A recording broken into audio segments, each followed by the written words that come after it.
ত্রয়োদশ জাতীয় সংসদ নির্বাচনের তফসিল ঘোষণার পর নানা শঙ্কা আর টানাপোড়েনের মাঝেও ভোট নিয়ে ব্যস্ত রাজনৈতিক দলগুলো। গুলশানে বিএনপি চেয়ারপারসনের কার্যালয়ে দল মনোনীত প্রার্থীদের নিয়ে দ্বিতীয় দিনের বৈঠক শুরু হয় বৃহস্পতিবার সকালে। বৈঠকের বিষয়বস্তু সম্পর্কে স্থায়ী কমিটির সদস্যরা জানান, মূলত নানা বিষয়ে দিক নির্দেশনা দিতেই ডাকা হয়েছে প্রার্থীদের। শরিকদের আসন ছাড়ের বিষয়ে শুক্রবার সিদ্ধান্ত আসার কথাও জানান নেতারা। অনেক প্রার্থীরা আছে তো নতুন, যারা আগে নির্বাচন করে নাই, তাদেরকে একটু বোঝানো হচ্ছে। আর এই সময় নির্বাচনটা তো একটা, আমাদের চেয়ারম্যান সাহেব বলেছেন যে এই নির্বাচনটা সর্বকালে একটা কঠিন নির্বাচন হচ্ছে, একটু ব্যতিক্রমী নির্বাচন হচ্ছে, এই ব্যাপারে একটু সচেতন করে দেওয়া।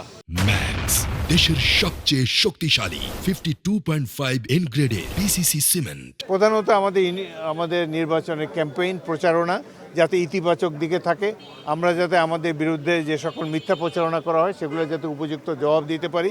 যুবপদ আন্দোলনের শরিকদের জন্য কটি সিট আমরা ছাড়তে পারবো, সেটি আগামীকালকের মধ্যে ফয়সলা হয়ে যাবে। সাম্প্রতিক বিভিন্ন রাজনৈতিক দলের কর্মকাণ্ড নিয়েও কথা বলেন সিনিয়র নেতারা। জানান, ভুলের ধারাবাহিকতা বজায় রেখেছে একটি দল, নির্বাচন নিয়েও চলছে ষড়যন্ত্র।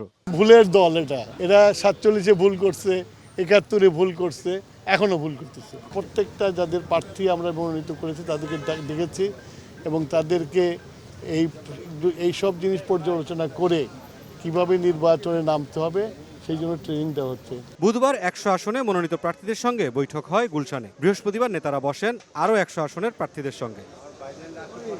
মুরসালিন হক জুনায়েদ, সময় সংবাদ, ঢাকা।